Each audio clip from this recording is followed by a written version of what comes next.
good. Go ahead.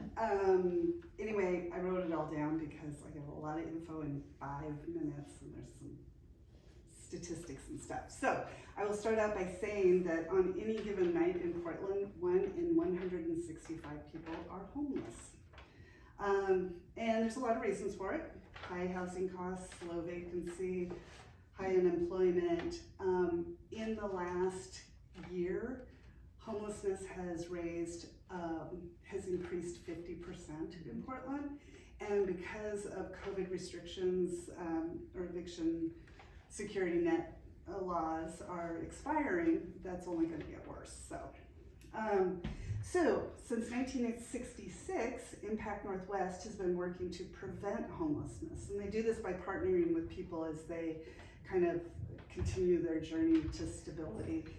The goal is to work with people on becoming, stable and not one of the statistics, and it makes sense. It's like prevent homelessness. Hi, David.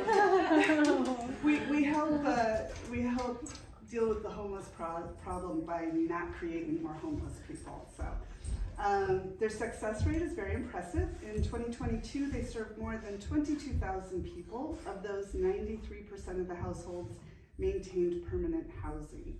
92% said Impact Northwest helped them to strengthen and stabilize their life, and also to connect them to opportunities, resources, services, stuff like that.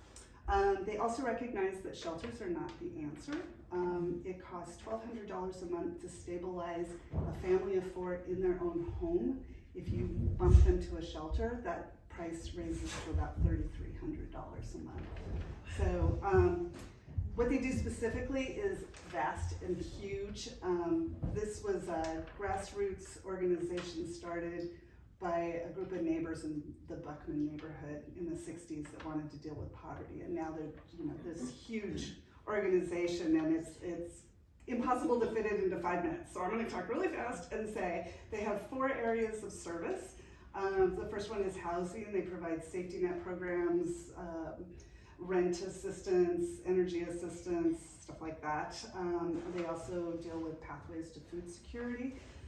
They deal with youth and family services. They do things like run an independent living program to help kids in foster care that are transitioning out, help them get trained for jobs and find permanent housing.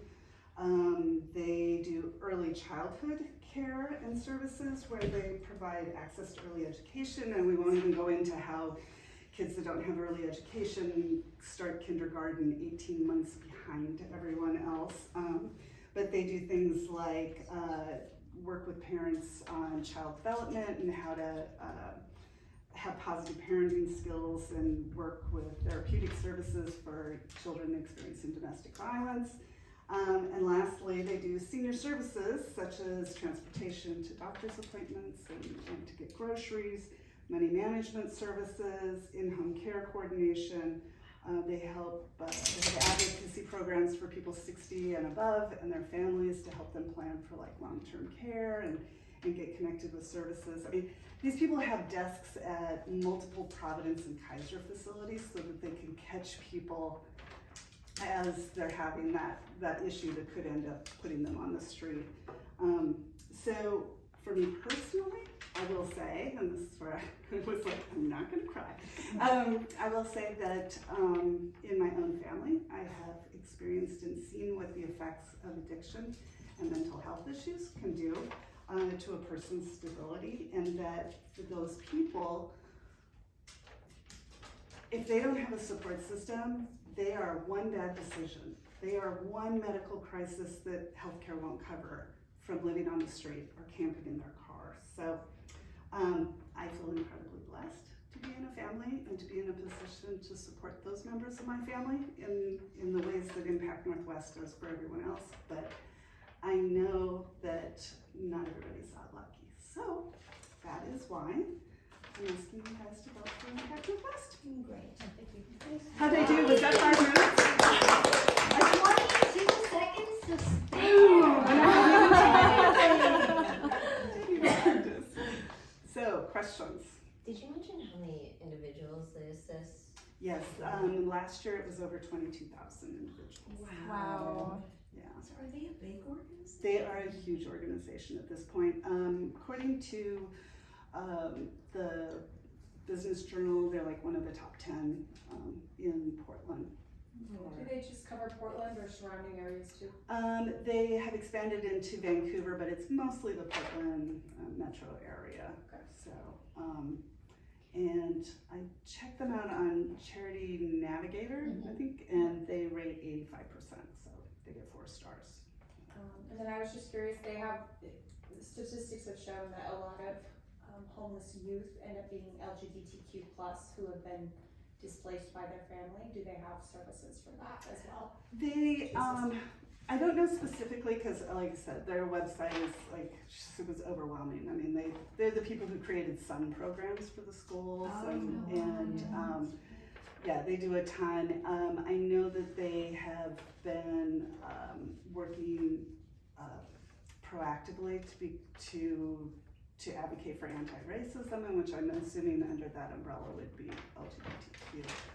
So, but they do a lot of like mental health services for teenagers and kids, and then for families to help stabilize them. So, yeah, they're incredible. I met the executive director. He's a friend of my neighbor's on Giving Tuesday. She had an event at her house, and so I got to meet him, and then I talked to him a little bit yesterday, and he was really excited that I was gonna talk about it. So. Well, and one of the things I think, even if an organization isn't selected, just the name recognition to our community is Yeah. useful. Yeah, it was impressive to me that, like, literally in 1966, a handful of neighbors sat down and went, "Oh, there's dog's eating the cheese." Oh, Jesus. Do not record that. Please keep that on. Yeah, please keep that." That was hilarious. So repeat that, so it's 1966 and what? 1966, it was a group of neighbors in the Barton neighborhood that saw poverty in the neighborhood and wanted to do something about it. And they're the ones so they're the ones that helped create the SUN program. The name's changed over the years, but it's now Impact Northwest, which is they've expanded their reach beyond. What's the SUN program?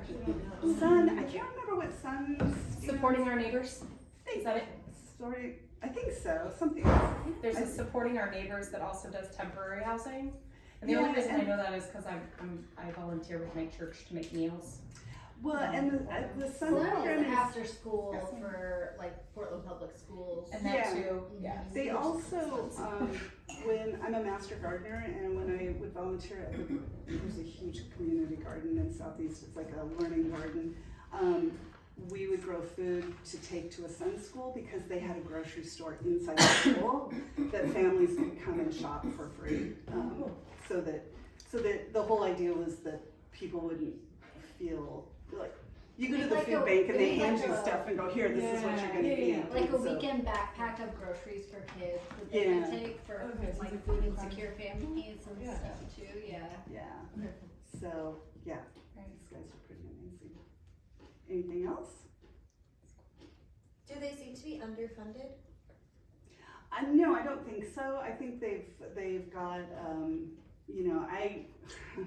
I went on their website and tried to read the latest audit, which was from 2020, and it was like, okay, that's a lot of big words and numbers, and I don't know what all that means, but yeah, I mean, they're a multi-million-dollar base, and they do have, employees. It's, like I said, their reach is so vast, they have to.